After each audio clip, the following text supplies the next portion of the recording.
Hello. What's up, everyone? Welcome to KO Bets. My name is Bill. A little under the weather this week. Not sure what it is. Some sort of head cold I got going on, but we've got a terrific fight card to break down. It's okay, actually. It's not like the most amazing card in the world, but it's exciting. That we, every weekend we got a UFC fight to break down. It seems like a whole card of talented athletes to wage money on and make predictions. So if you wouldn't mind, before I get started, please subscribe to the channel. We're doing an NFT giveaway. As soon as I hit 100 subscribers, I'm giving away UFC strike moments, and then we're just gonna, like, at every milestone, I'm just gonna give them away. So I know I'm 420 this week. They had a nice drop for the Nate and Nick Diaz, the Diaz brothers. I wasn't able to participate in that one, so that's a little bit of a bummer, but they shouldn't be like too expensive, so I might be able to get one. But that was kind of a funny promotion they did. And finally, like 10 weeks later, they're finally working on my account transfer that they said would take just a couple of weeks. So they're going to get started on that. I should be able to consolidate and merge my two accounts. Also, it's almost 7:30 here. I think the Bulls are +3. Chris Middleton's out for the series. I dug this out of my so one of the things I did when I was younger is, like, every time I saw a hat, I bought it. And my mom, my dad, we would hang up little hooks in my room, and I had just like if you can imagine, just like an entire wall of hats. And so when we go on vacation somewhere, I'd get a hat. When I'd go to a sporting event, I'd get a hat. So I got real into hats. I love them. I found a couple of Bulls hats down in my bin where I'm storing them. I gotta kind of decide what to do with these. I got a bunch of like Mitchell and Ness stuff. Yeah, I might try and clean them up and just keep them in a little bit safer spot. This one, I messed up. You can see I had the sticker on it. Like, for some reason, I was one of those people for a while where I kept stickers on hats. So we'll see if I can wash this and get that circle to, the rest of the hat clean. That's pretty filthy. Though. So I'm not going to put that on my head, but another cool Bulls hat that I have. So great win the other night. The NBA, like, don't schedule 3 Eastern Conference games in one night. The game didn't start till like 9 o'clock in Milwaukee. I mean, the game wasn't over until late at night. But let's just get into reviewing some of these fights we got.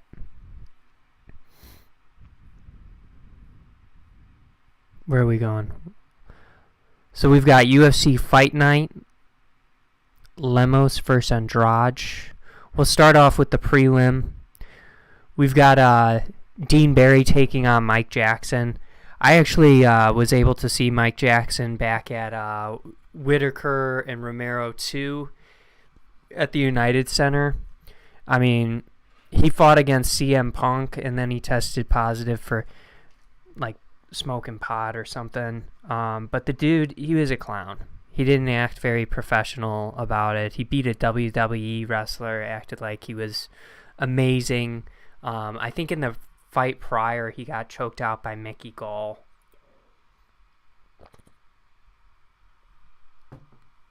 But yeah, I don't expect much from Mike Jackson. He hasn't fought since that fight where he beat CM Punk in his UFC debut. Dean Barry, on the other hand, all 4 of his wins have come via knockout. So I just kind of expect Dean Barry to knock him out and beat him inside the distance. We'll see what happens. Obviously, the metrics look great on this dude because he was... I don't even know. Did he make CM Punk tap? I don't even know. I think he did. Excuse me. It's gonna be like that. I'm gonna just be I'm gonna sound a little bit gross on this stream just because I'm so sick. So as you can see, Dean Barry, heavy favorite, probably warrants the heavy favorite line. I mean, the Dean Barry KO minus 165. Like I said, all 4 of his wins have come via knockout thus far. So I don't know. I think that's like a pretty safe wager. You're risking so much less on the knockout than you are just betting on him straight up. If you wanted to, you could even take a flyer at like a round prop. So we could do like Dean Barry KO round 1 plus 140. Like, I'm surprised to see Mike Jackson, to be perfectly frank, in the UFC again. It's weird. Like, there's other fight promotions. I'm sure there's a reason for it, but it just seems weird to see him in this promotion again after he hasn't been, like, that good. Yeah, Mike Jackson and under. You could take any of those. Dean Barry and under. You could take any of those. Yeah, I mean, Mike Jackson, I don't know what his nickname is. Oh, The Truth.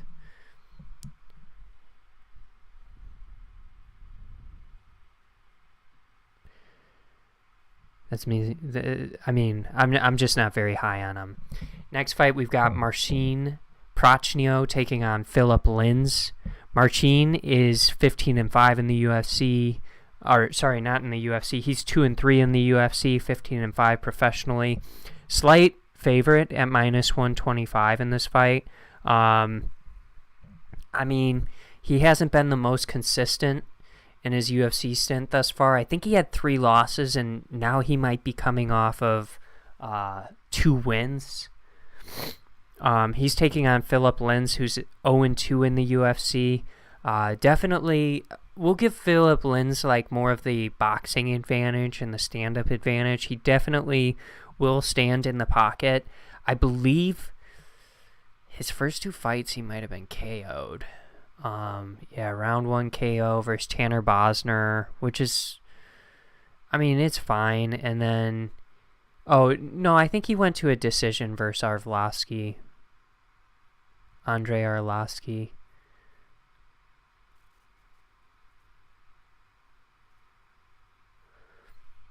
Sometimes the UFC site's a little weird, like just how they phrase and stage these results. Like, you can't see it.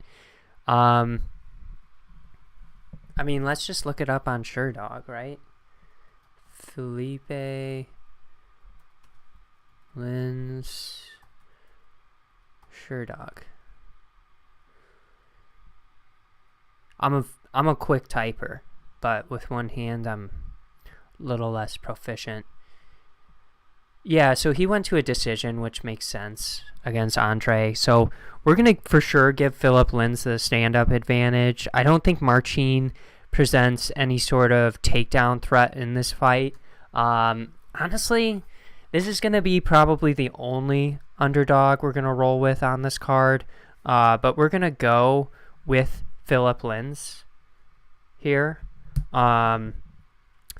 I kind of like, so we're looking at both fighters with 5 losses. I kind of like the idea like of someone getting knocked out. Both fighters have lost 4 fights via KO. They both have KO prowess on the win side of their record. So 11 KO wins for Marcin, 8 KO wins for Felipe. So if we're looking at the odds makers, what they're predicting, they like the fight to not go the distance minus 225, and I'm sure what they like is the KO. KO decision, KO minus 140, decision plus 165. So I think if it heads to a decision, you just got to favor the output of the boxer, Felipe Lins. Marcin, very good kicker. He might have knocked out. No, that's someone later on the card. But I don't know if he's knocked out anyone in the UFC thus far. I think he's gone to decisions. Oh no, he had a body kick for Isaac Villanueva. Good kicker, powerful kicker. But Felipe Lins is he's gonna be headhunting the whole fight. That's for sure. So we're gonna roll with Felipe Lins. Oh no, I just had a little bit of a goop up. We'll fix it here. 1 second.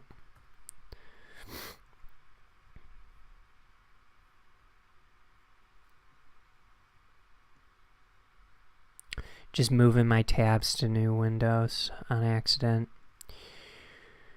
All right, the next fight we've got is Preston Parsons. Oh, and so I guess if I like Felipe Lins to win, I'm liking like this double chance minus 110 here. Double chance plus 120. He's plus 105. I guess there's not enough juice to make that leap, so we're going to go with Philip Lins. The next fight on the card, we've got Preston Parsons taking on Evan Elder. Evan Elder's making his UFC debut, 4 wins via KO. He's got a sub win, 2 decisions, and he's LeVar Ball. He's never lost. Preston Parsons, 0-1 in the UFC, 9 submission wins, 2 KO losses, 1 submission loss. So he's definitely looking to grapple a lot more. Definitely struggled in that first fight with his striking defense. Ended up getting TKO'd. I mean,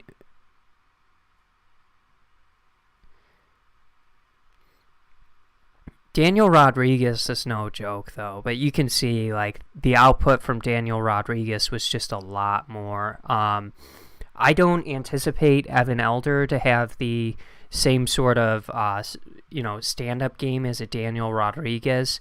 So I think we have to give Parsons the advantage if the fight does go to the mat.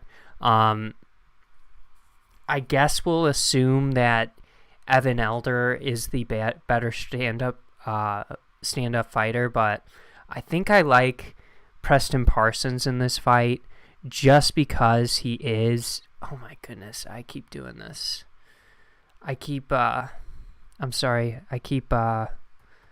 dragging my windows around. We're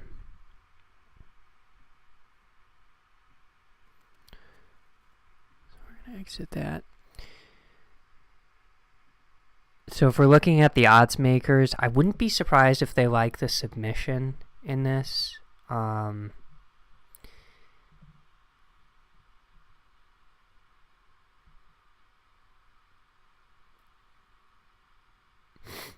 man, they like the finish, but they're not really leaning one way or another, whether it's going to be a KO or a submission. I think if they're on the mat, you got to like Preston Parsons.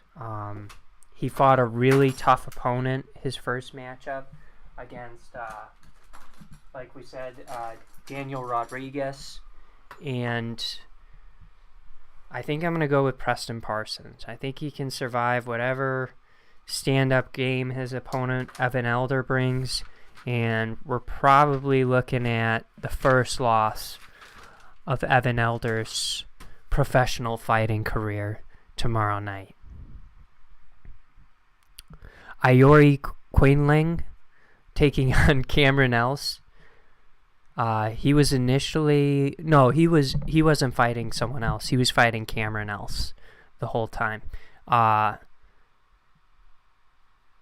So if we're looking at Iori Quinling, he's 0-2 in the UFC, but he's looked really good. He's looked decent. Just hasn't pulled off a win. He needs to avoid the takedowns in this matchup. I do kind of like him to score maybe a knockout in his first win of his UFC career. He's going to have a distinct advantage, I think, on the feet. Cameron Else, not super elite when it comes to grappling. He is 0-1 in the UFC. He fought a tough opponent in Kyler Phillips in his debut. But, yeah, I mean, he does have 4 submission wins. I just don't think he's like a swarming wrestler. So I don't think Iori's going to struggle too much with, the takedowns in this. I do like Iori. He is the favorite at -240. If we're looking at the fight props, again, they don't like this to go the distance. They're probably liking the Iori KO. Yep, +140. Yeah, I mean, the dude looks good. He's just, hasn't been able to pull off the win yet in the UFC. So I kind of like that Iori KO. I like him to score his first victory in the UFC. And Cameron Else, he'll drop to 0-2 with a couple of tough opponents on his resume, for sure. No doubt about it. In the next fight, we've got, Carson Ambrose. Takes a while to perfect this craft, making videos.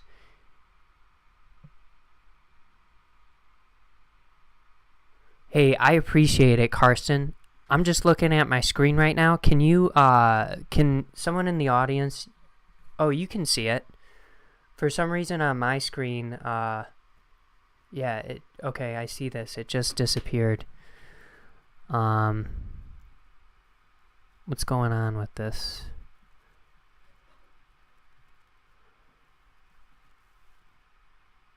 Close tabs. There we go. Maybe when I have it pulled up, it's, I think that's all I gotta do. I appreciate it, Carson. That means a lot. I'm gonna definitely continue to do this. It's something I enjoy doing, so I just hope I can bring a little bit of value to my viewers. Give them a place to hang out on Fridays if they got nothing going on. Help them make some money on Saturday, but I really do appreciate that. Thanks for stopping by. Tyson Pedro is the next fight. So I was all messed up when I was writing down my notes here. So Tyson Pedro, heavy favorite, -650. I don't think he's fought for a long time. It might have been, his last fight might have been in 2017 or something like that. 2018, December 1st, 2018. So it's been a while. Good jiu-jitsu artist. He's going against Ike Villanueva, who's a tough dude, definitely bites down on the mouth guard and is going to throw haymakers and power shots. I do like Tyson Pedro in this. I just don't understand really the -650 line for someone who's been away from the sport for so long. I think that's more of, I mean, and Isaac Villanueva coming off of 2 fights, 2 losses right now. But yeah, you got to respect that KO prowess that Ike presents. I'm gonna go with Tyson Pedro on the money line. I just don't think it's wise to lay money on him. The odds makers do not like this to go the distance. They like the KO more than the submission for Tyson Pedro. I mean, I guess that could be just a result of the styles, right? Because every fight starts off on the feet, so maybe they think like Tyson's just gonna have a lot of success on the feet. I don't know. That seems like a bold prediction to make for a dude who's so lethal in the jiu-jitsu department. So I'm going to say there's probably a little more value on the submission line than the KO. Man.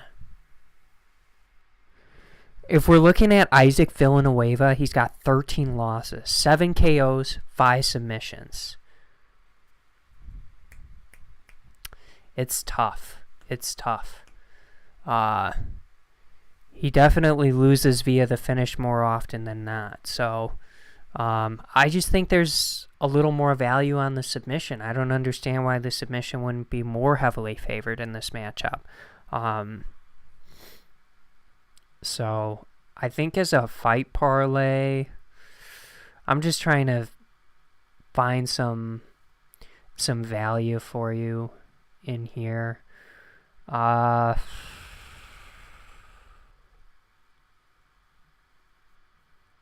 they like Tyson Pedro early.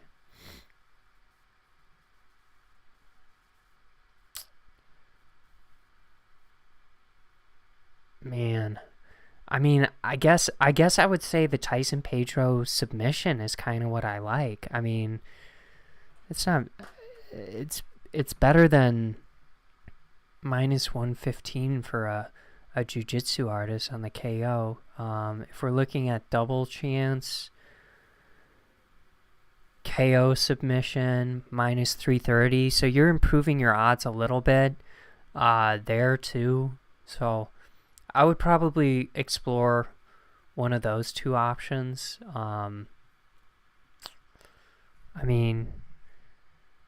Just because I'm curious, the decision is +600. +400 for either guy.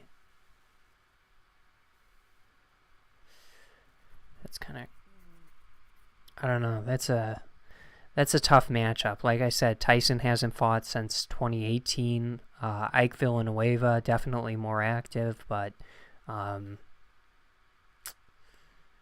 don't know. That's a tough one. Probably going to stay away from betting on the money line on that one. Would probably explore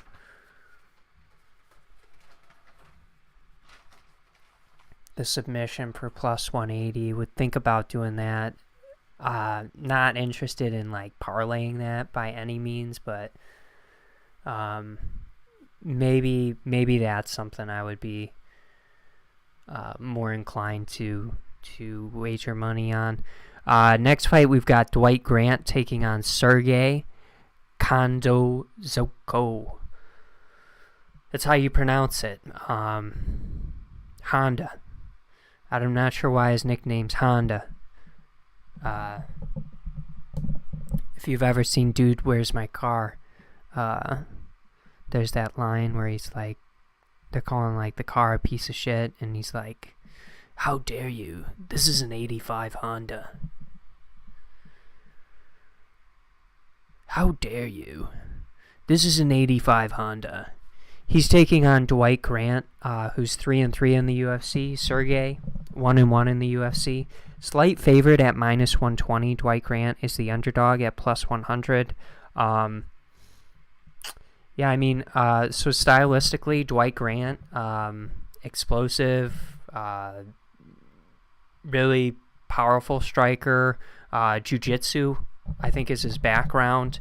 So he does have a respectable ground game. Sergey, on the other hand, definitely a good wrestler and also respectable on the feet. So I think how this fight plays out is if Dwight Grant's not able to earn if Sergey's not able to earn Dwight Grant's respect with his striking, I think Dwight Grant's going to pressure forward and probably look for an early KO in this matchup. But I think the more likely outcome is he is a decent striker. I think the more likely outcome is like he's going to have better output, especially in the latter portions of the fight. And I think he always has that ability to potentially take down Dwight Grant to steal around. So I like Sergey probably via decision, just as long as he can earn Dwight Grant's respect on the feet. Stylistically, like Dwight Grant, there's something that the judges don't love about him. He's got, I don't know if it's low output. I mean, landed per minute, you see he's throwing more strikes, but the significant strike percentage is much lower. So stylistically, I mean, he's got 4 split decision fights in the UFC. So out of his 6 fights, 4 of them have been split decisions. He's 2-2 in those. So there's just something, like, I like the decision for Sergey, and there's just something about Dwight that, like, it's going to be a close fight, but I do think it's going to go the distance. The odds makers do as well. And I think if it does go the distance, it plays more to the benefit of Sergey, which is why we're seeing the plus, the worst odds for the Sergey decision there. So maybe a fight parlay I would make is like Sergey and over. That doesn't seem like a bad proposition. I mean, minus 120 is not bad. It's a tough fight to bet on, for sure. I think you could maybe bet that the fight does go to a decision regardless of the winner. That's minus 150. The KO's plus 165. Like I said, I think if there's a KO, I think it's going to be Dwight that's going to score that KO, but could be wrong. Sergey does have 10 wins via KO, 7 submissions, 8 decisions. That's another thing I'd like to point to. He's 8-3 in decisions. Dwight Grant 4-3. So you just something about him, like, the judges just like a little bit more on the scorecards than they so probably going to stay away from a straight up money line prediction in this one. Definitely not going to put anything to do with this fight in a parlay, but it should be an entertaining bout. We've got Jordan Wright taking on Marc-Andre Barriault. Jordan Wright is coming into this fight 2-2 in the UFC. All 4 matchups have ended via KO. He is 12-2 as a professional. Marc-Andre, he's on a 1-fight losing streak. He just lost to Njukwa, right? KO'd. I think that was the first KO of his career. Njukani. So that was the first KO loss of his career. He has scored KO wins. Powerful puncher, good output, good pressure. Jordan Wright, on the other hand, he is a good striker, but you can see, like, he's got poor defense. He gets hit a lot. He gets hit more than he hits other people, which is never really a good sign if you're a fighter. I mean, if you can eat them, you can eat them, and if that's part of your approach and style, that's great. But thus far, we've seen 4 KO results involving Jordan Wright, so I'm sure the odds makers are going to like a finish in this one. Minus 225, they do. Yeah, they like the Marc-Andre KO. I mean, it kind of is what it is. I think I think the KO is not a bad bet for either fighter at minus 125.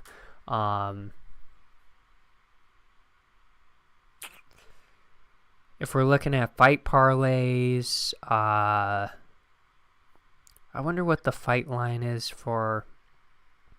Oh, they have it at...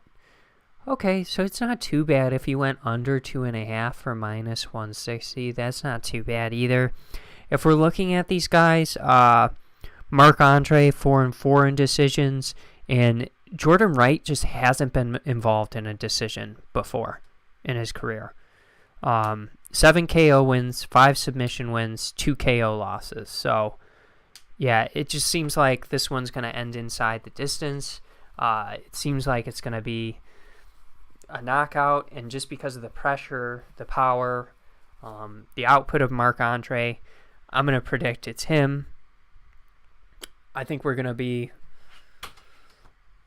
I mean, it could be quick, but I'm hesitant. Like, it sucks when you pick the right, like, result of the fight, but you miss it because you did, like, under Marc-Andre and under a round and a half, right? And then, like, it's at the end of the second round, he scores the knockout.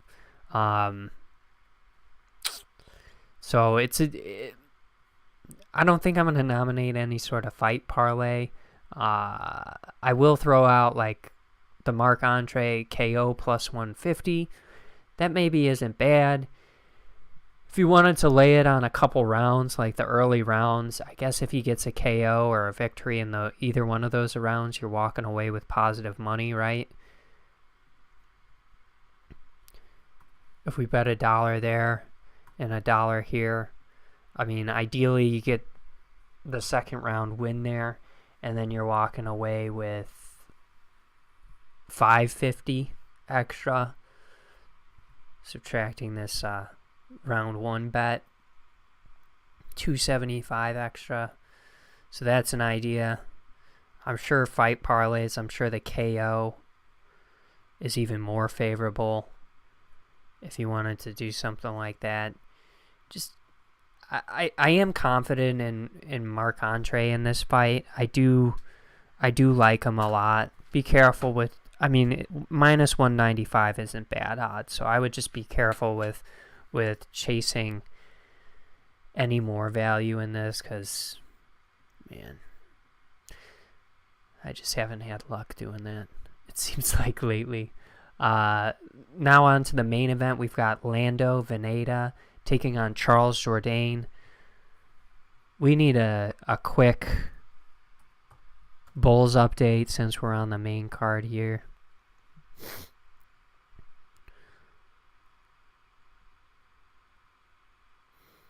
Oh, what are we doing, Bulls? Okay, so Atlanta's up 10.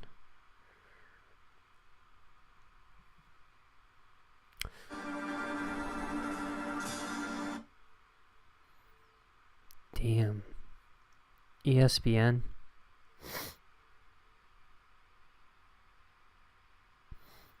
Atlanta's shooting well. Holy cow. over 54% from the field. So, yeah, Miami's not hitting their threes. So, I would say Miami, like, just looking at the odds, like, this is a tough game for sure. You're on the road.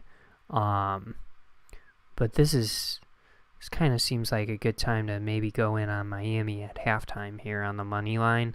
They're only down 7. The Bulls, dang, I just got to be ready for that and expect it. So Vooch, he's getting a lot of usage. Yeah, definitely excited to turn on the second half of this after the show. I mean, it seemed like they were starting to switch Giannis onto Vucevic a little bit, so probably gotta anticipate Patrick Williams is gonna need to hit some shots, hit some open threes. Holy cow, they went with Bobby Portis, Brook Lopez, and Giannis in their starting lineup. That's some insane length. And then they got like Surge, Pat Connaughton, he'll for sure play because he's a shooter. Grayson Allen. I mean, maybe they just out-rebound the Bulls like crazy, 9-7 right now. Or wait, 11-8 right now. Maybe they're able to get a bunch of offensive boards. They've got 2 of them thus far. I don't know. I think this is going to be a tough series for the Bucks to win without Chris Middleton. That's just my opinion. We'll get an update after we're done with the fights. Let's finish this. Lando Veneta taking on Charles Jourdain. I'm a big Charles Jourdain fan. Lando's pretty sick too, but Charles Jourdain, he's just like a maniac, good striker. We'll give Lando a bit of a grappling advantage. Little inconsistent thus far, Lando has been in his UFC career, but he's pretty fluid and smooth on the feet as well. So I just think I love Charles's nickname, by the way, Air Jourdain. But I kind of like, I think if it's fought on the feet, I just think it's going to play into Charles Jourdain's hands a little bit more. It's a pick-em, is what they're telling us. -110, -110. I guess there probably is value on watching this line and seeing who the underdog is in this fight. As far as the output, yeah, I mean, Charles Jourdain, he's definitely taken shots to dish out his own. They're both tough fighters too. We're looking at 0 KO losses between the both of them on their record. So like the fight could go the distance.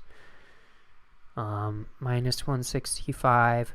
I'm probably just rolling with Jourdain on this, to be honest.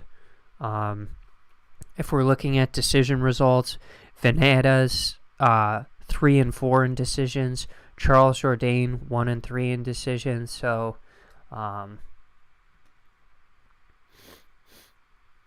maybe that plays more into the hands of Lando, right? We said he has the grappling advantage, so maybe he's able to steal a round or two with a takedown if it is close. I think Charles Jourdain is just pretty violent and tough to stand and trade with.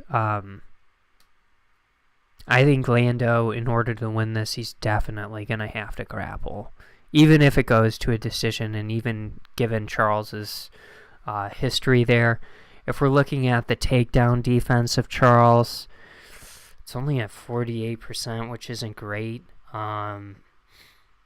Yeah, tough prediction. Now that I'm like talking through this, and I think it's going to be a decision, Lando's not looking... He's not looking too bad, but my heart wants to roll with Air Jourdain.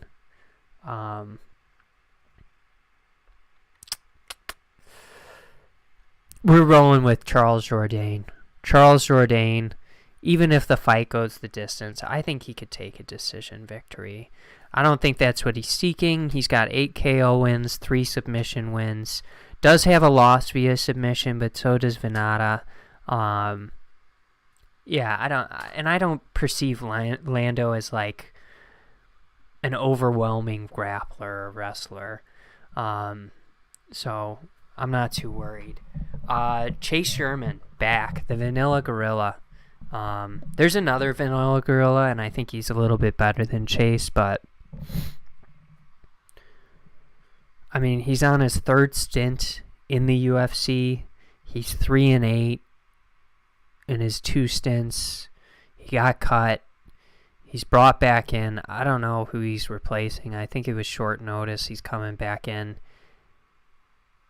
I mean, I think I saw him fight Parker Porter his last fight, and he just looked gassed and tired.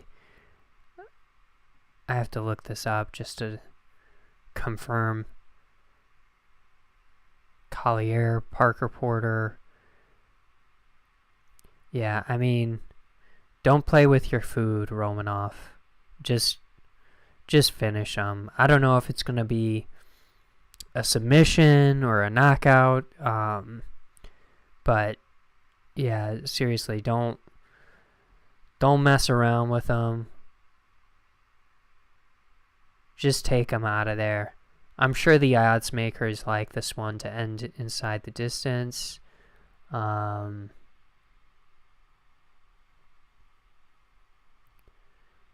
we go. Okay, so they don't really have any stats like other odds uploaded here. So definitely give me a follow on Twitter or whatever, and I'm probably looking to wager on some sort of like finish in this. I don't know why the odds makers haven't uploaded anything pertaining to this fight. Maybe someone dropped out. I don't know. Maybe Chase Sherman's already knocked out, you know? The next fight, we'll just move on to the next one. But yeah, don't overthink it. Alexander Romanov is going to be much better in this fight. Don't overthink it. I mean, he's probably going to win via a finish too. Chase Sherman, just for your record, 4 KO losses, 1 submission loss, 4 decision losses. I hope I said that right. 4 KO, 1 submission, 4 decision. He is a good boxer, so maybe Alexander tests himself a little bit on the feet against him. I don't know. He definitely could, but probably the smart move is just to take him down, ground and pound, club and sub. You know? So I like the Alexander Romanov finish in that. We'll see what the odds are at, but probably rolling with like just a finish, not trying to guess if it's going to be a submission or a KO. Kind of a fool's errand to do that. Macy Barber taking on Montana De La Rosa. Montana De La Rosa, 1-fight win streak. Wrestler isn't going to be as good on the feet against Macy Barber, and then Macy Barber probably going to have, she's competitive. You can see it in her output. She does have a little bit of grappling of her own in her pocket, so I don't think Montana's wrestling is going to really cause that many issues. You just hope, and she's so aggressive, Macy Barber, and competitive. Like, I don't think she's just going to be on her bike going backwards the whole fight, constantly trying to fend off the takedowns. I think she's going to be the one pressing forward at key portions of this fight, and she's going to be giving Montana a rough fight. I'm curious if the odds makers have this one going the distance. I'm sure they do. Macy Barber's a slight favorite at -170. Yeah, they got it going the distance, so they probably like the Macy Barber decision. She is only 2-2 in decisions. I mean, we'll see how her stand-up looks. I wouldn't rule out the knockout in this for Macy Barber. I do agree, like, the submission's probably not there for either girl.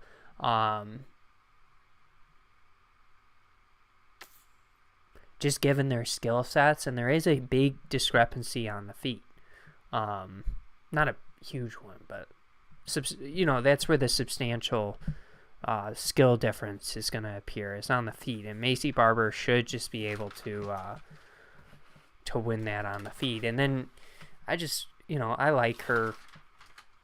Like, she appears competitive in every fight. She's 3-2 in the UFC. Yeah, decent fighter.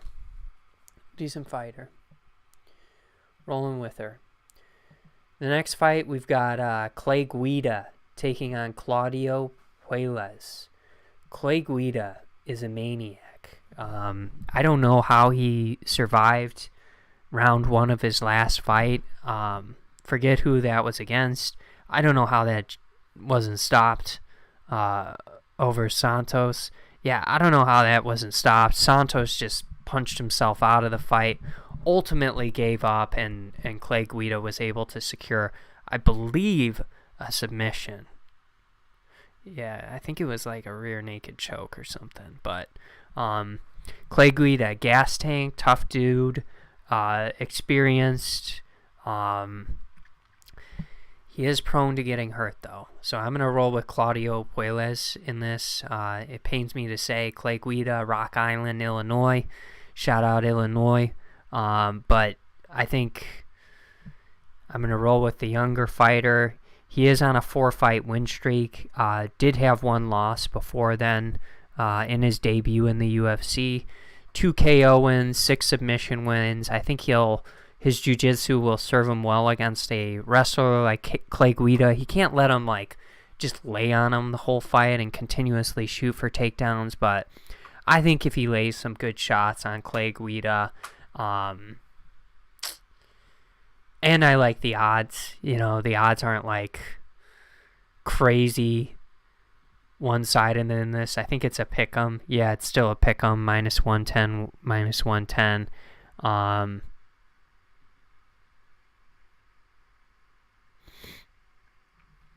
Yeah, I really like Claudio Puelles in this. Clay Guida, like I said, really good fighter, cardio for days. Just getting a little bit old, and is prone to getting hurt in the octagon. We saw it the last fight. I mean, it's whatever. That it was a great win for him. I love that when people get their ass whooped for 3/4 of the fight. I saw in the future odds here, I saw my guy who's known for pulling that kind of stuff off, Darren Elkins, the Damaged. I love when that happens, but I mean, how often is that going to happen? Personally, I don't think too often, but I think Claudio, with his grappling experience, even if he does get put in a bad spot, I think he'll be fine. He just can't. You just got to understand, maybe against Clay, he's got 21 losses, and only 2 of them have come via KO. So just don't punch yourself out of the fight if you get him hurt, I think a Nate Diaz or Korean Zombie or whatever, their resumes almost like the refs know about these fighters. They know oh, I've seen him in this position before and he's come back, and recency bias. You've just seen Clay Guida come back. So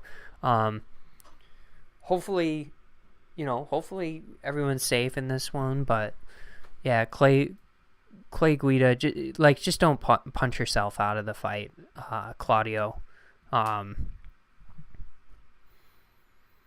Maybe it's a good fight to watch the line on, see if it swings either way, but I kind of like Claudio. I think I'd like him if he was -200, if it starts getting worse than that, we effed up not placing our bets today, but I think it's going to be a tough one for Clay to win. It's my personal opinion. Amanda Lemos taking on Jessica Andrade.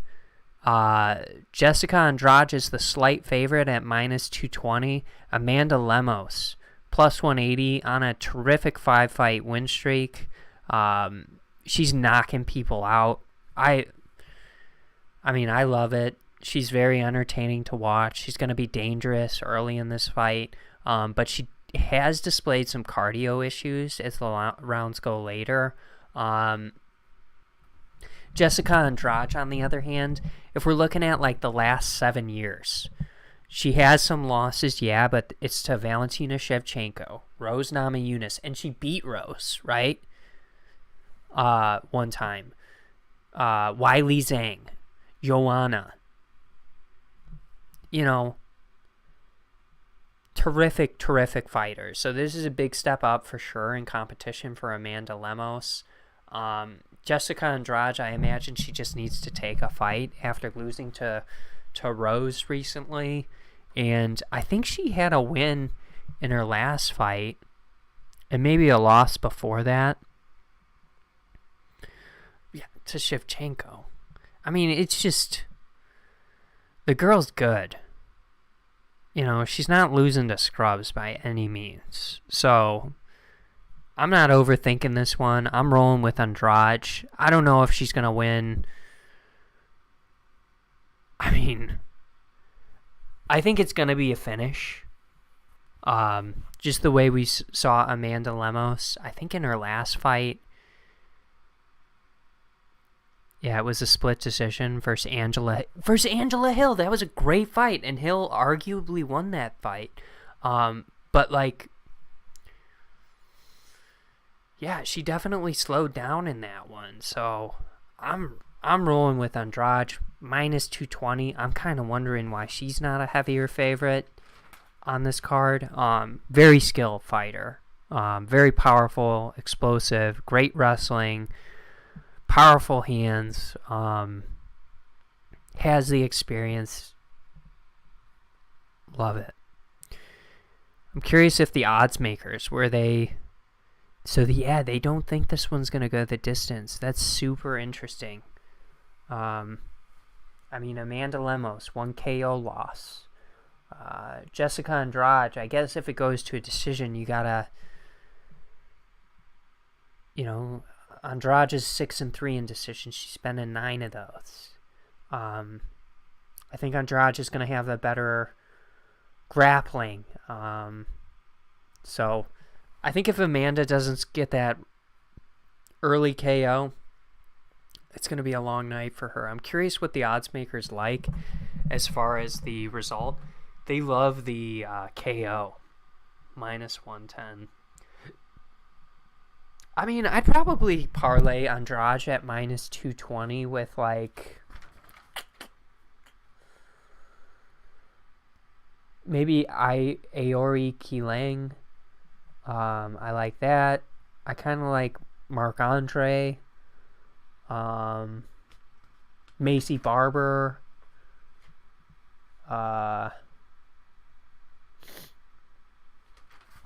Yeah, something like that. Maybe even the Dean Barry KO. Romanov finish.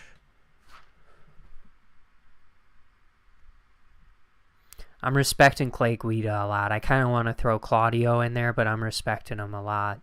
The Tyson Pedro line scares me a bit, but as always, if you want to go ahead and in the comment section, leave your parlays.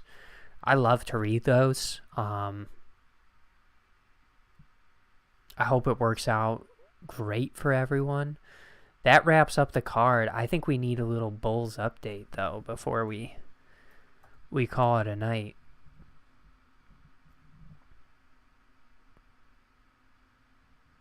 See, now the Heat, told you, the Heat are only down 4. If they can knock down their shots, play a little bit of defense, they're going to be looking good. Man.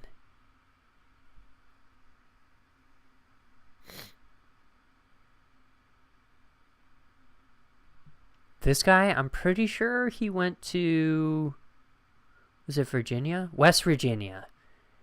Yeah.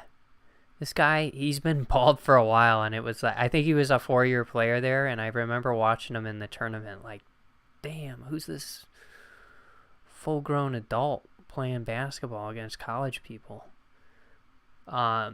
Very good defender, physical. Dang. The Bulls are kind of getting worked right now. What's going on?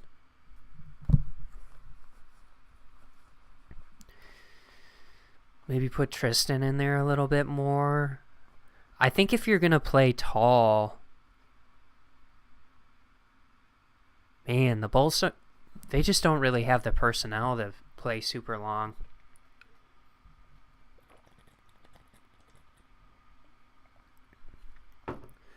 And it's so tough. Those two bigs for Milwaukee, Bobby Portis and Brook Lopez, they do shoot at a pretty efficient clip from three-point range.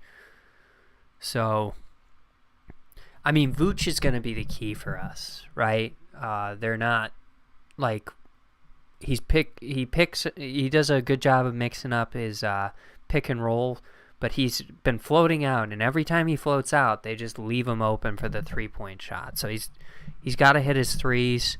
So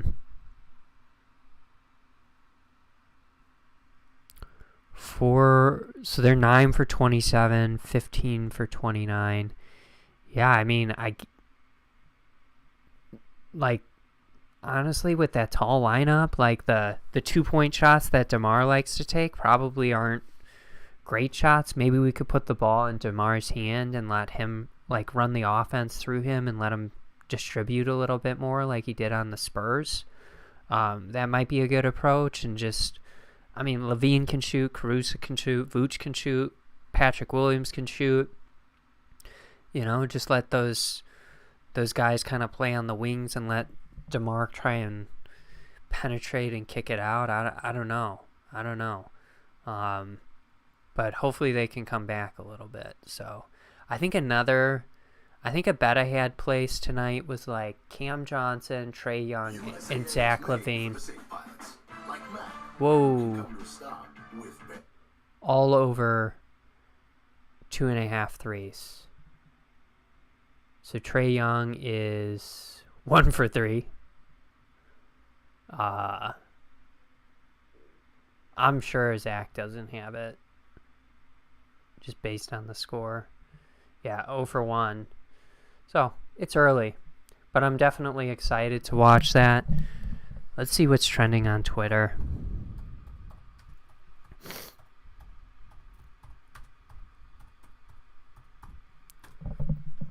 Oh, by the way, Carson, I'm doing this NFT giveaway, and if you subscribe to the channel, when I get to 100 subs, I'm going to give away a UFC strike moment. I've been participating in a lot of those drops, so yeah, I'm going to be giving that out to one random subscriber, and then like for every milestone, I'm going to just keep giving away NFTs. So,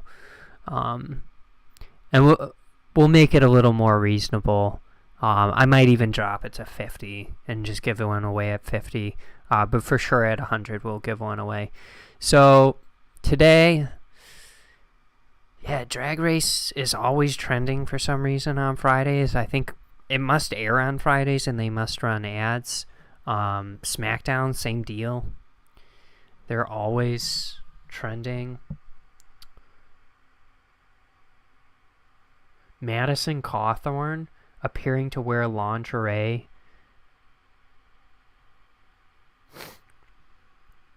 What's up, Bruce Bobtrotter?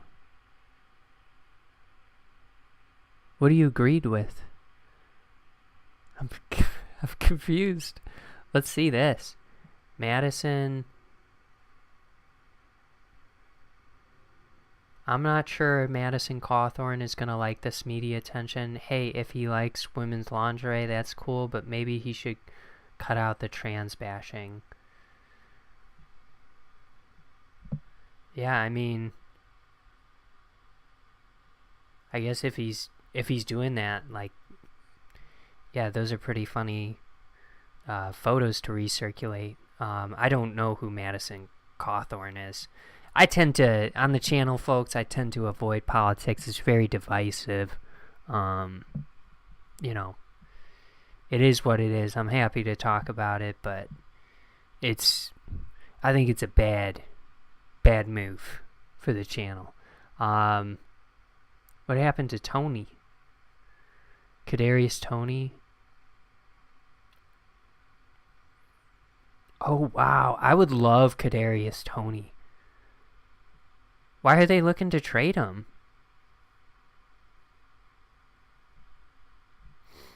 Oh, he no-showed in the off season. I mean, this dude's a good player. Went to Florida. I mean, it seems like a weird move. Like, he was definitely hurt, and like the whole Giants wide receiver core was hurt. So like, I mean, it's not ideal that he's not showing up to off-season stuff, but come on. We'd take him on the Bears. That's no problem. I'd give you a third-round pick. Third-round pick. I'd take Kadarius Toney. No problem. We'd have Kadarius, and we had Darnell Mooney, and we'd be freaking stacked at wide receiver. And we need some weapons for Fields, for sure. What else we got? Oh, Happy Earth Day.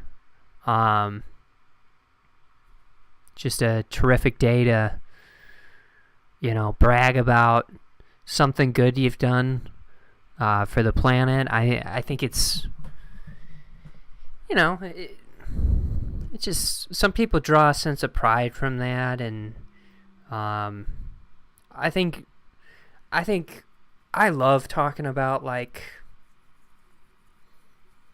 eco-friendly stuff and climate conscious topics and stuff. I think we're a little misguided maybe in our approach overall. Like,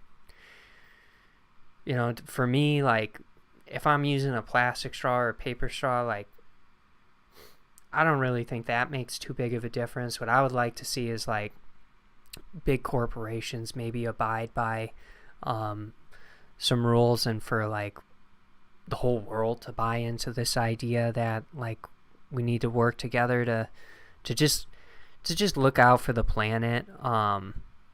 It just seems like, once again, like, way too much stress and responsibility is placed on the lap of, like, you and myself, who, like,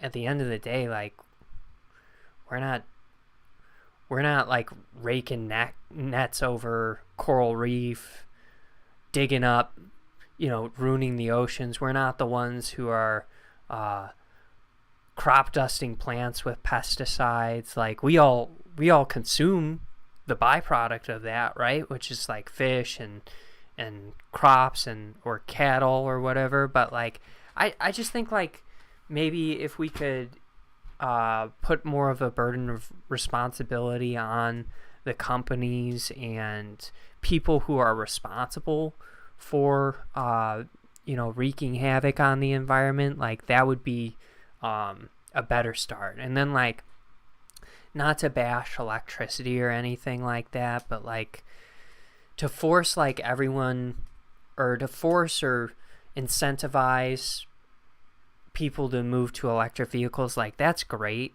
and all, but we need reliable, renewable energy if we're gonna do that. And I think nuclear energy is, like, an overnight fix for how to do that. And I might sound crazy, right? Nuclear energy, like, shit. You ever heard of Chernobyl? You ever see what happened to? Yeah, I've seen all that. If you knew what happened in Chernobyl, you would know that the Russians took shortcuts, and they were cheap, and no one took accountability, and that's why Chernobyl happened. And in Japan, tsunami, earthquake, I mean, maybe not an ideal location to put a nuclear power plant. That's all I'm saying. But right now, a majority of electricity comes from coal plants.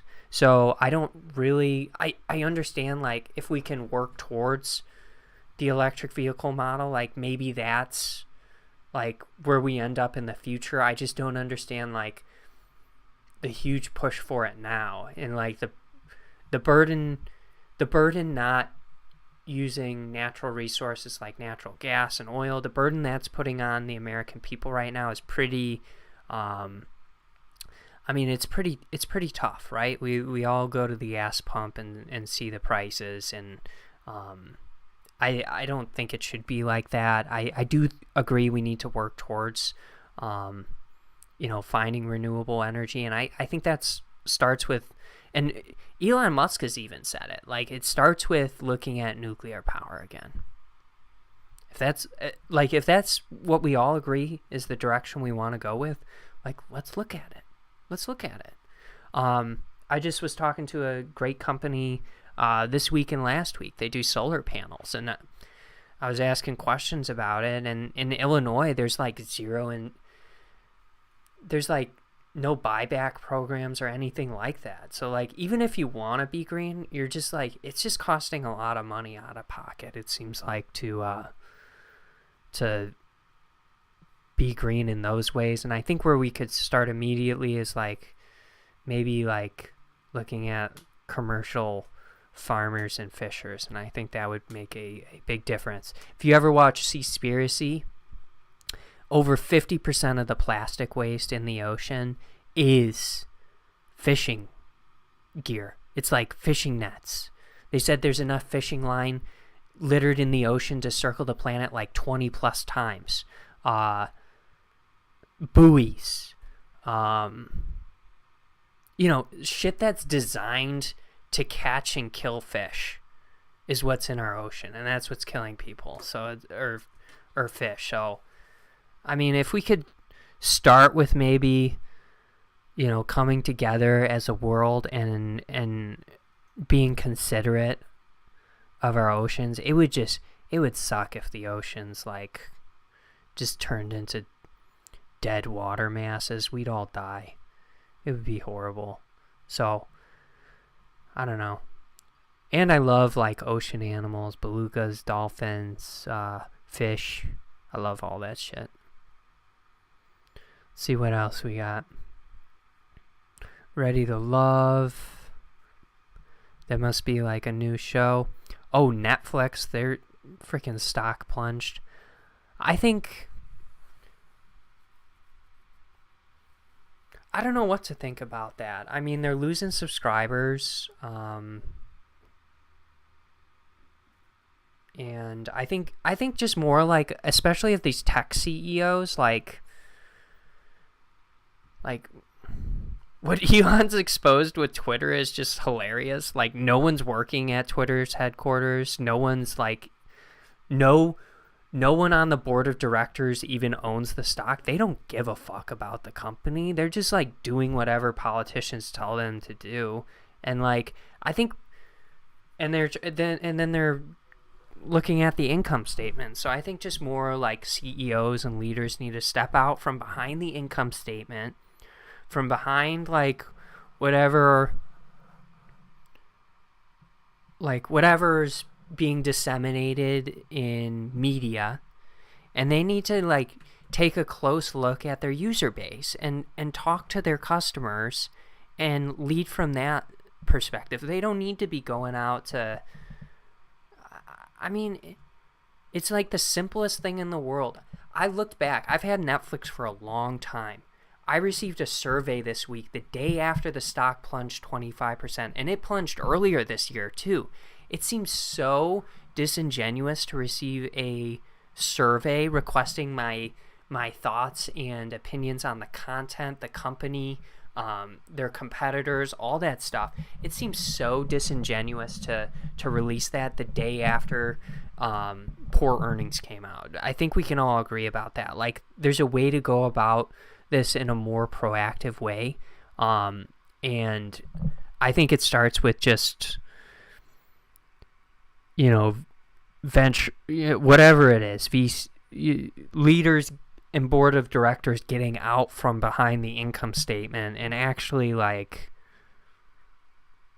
realizing like half the shit that's out there, like, we could live without.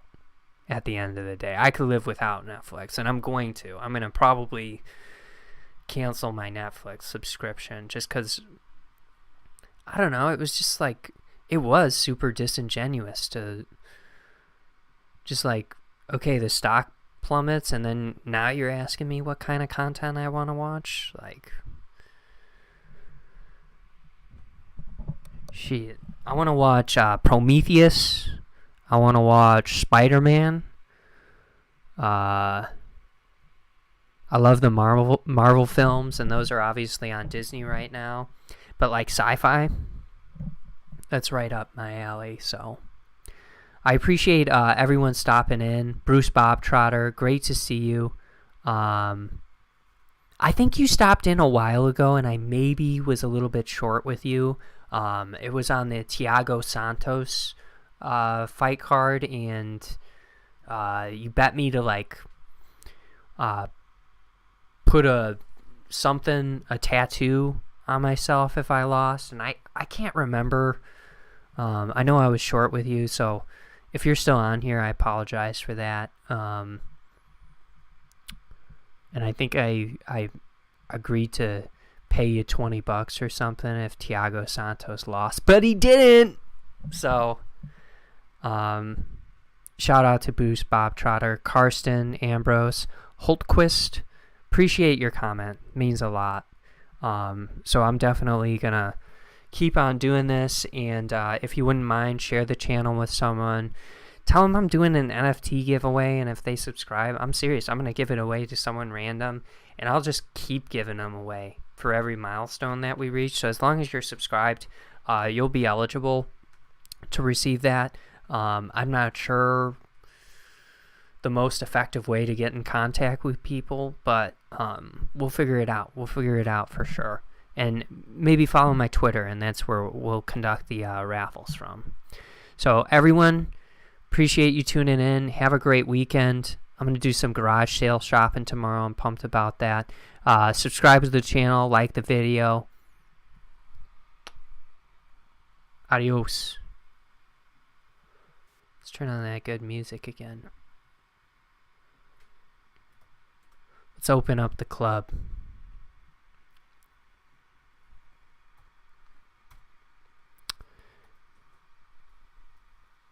Open up the club.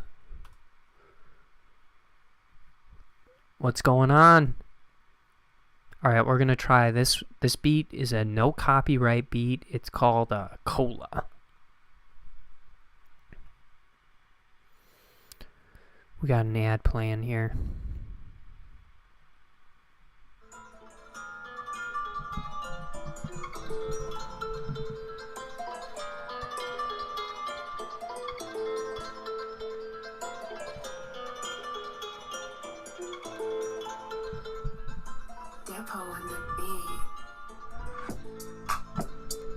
All right, have a great weekend, everyone. Thank you.